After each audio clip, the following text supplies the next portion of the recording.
One of the natural aspects of reading the Gospels as reportage is the practice of harmonizing narratives that may, at first and casual glance, seem so different that they are hard to reconcile.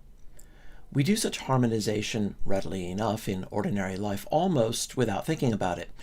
Two friends give very different reports of the doings at a conference, say, and we infer that they probably attended different sessions. Or one neighbor reports a local grocery store to be sorely wanting in fresh produce, while another happily reports a satisfactory shopping trip to the same market. And we also do such harmonization in history, when we are fortunate enough to have multiple accounts of the same events.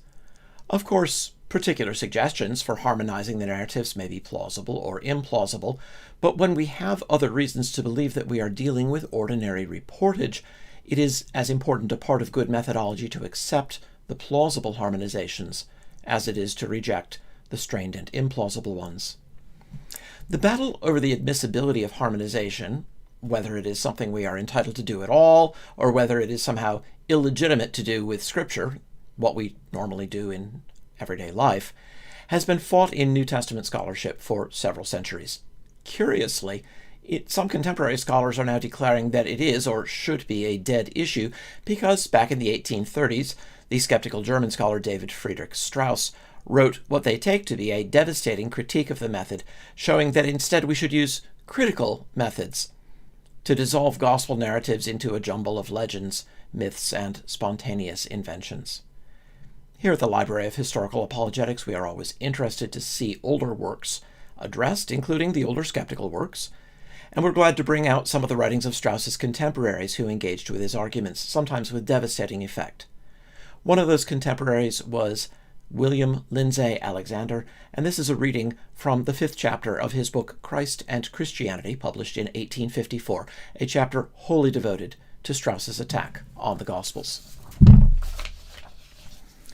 There is another thing in Dr. Strauss's hypothesis utterly irreconcilable with that state of primitive credulousness in which it is essential to his whole theory of a mythic origin for the Gospels that we should believe the early Christians to have existed.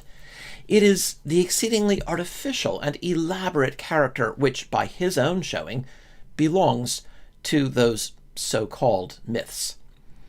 When we peruse the analysis he gives of the different Gospel narratives, we cannot but wonder at the exceeding patience and ingenuity which must have presided over their formation. Let us take, by way of illustration, the first that occurs in his book, the Annunciation and Birth of the Baptist. According to Strauss, this was got up in the following way. An individual had in his mind a compound image blended from scattered traits respecting the late birth of distinguished individuals as recorded in the Old Testament. He thought of Isaac, whose parents were advanced in their days when they were promised a son, and this suggested that John's parents should be the same. He remembered how doubtingly Abraham asked when God promised him a seed which should inherit Canaan, "How shall I know that I shall inherit it?" And hence he made Zacharias ask, "Whereby shall I know this?" He called to mind that the name of Aaron's wife was, according to the Septuagint, Elizabeth, and this suggested a name for John's mother. Then he bethought him of Samson's birth being announced by an angel, and accordingly he provided an angel to announce that of John also. He glanced at popular Jewish notions regarding angels visiting the priests in the temple, and thence obtained a locality for the angelic apparition to Zacharias. He got back next to Samson, and from his history supplied the instructions which the angel gives respecting John's Nazaritic education, as well as the blessings which it was predicted that John's birth would confer upon his country.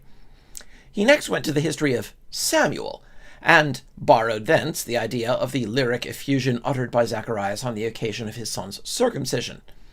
He then fixed upon a significant name for the prophet, calling him John after the president of Israel and Isaac.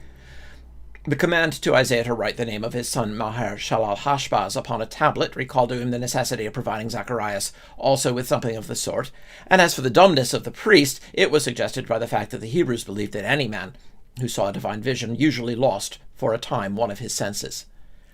"So," exclaims Dr. Strauss after a long enumeration of all these particulars, "we stand here upon purely mythical, poetical ground." Indeed, Then must the people of that mythical poetical age have been deeply versed in all those artifices of composition by which, in these later times, men of defective powers of fancy continued to construct stories by picking and stealing odds and ends of adventure from those who have written before them. No hero of the scissors and paste school ever went more unscrupulously to work than did this unknown composer of the story of John's birth.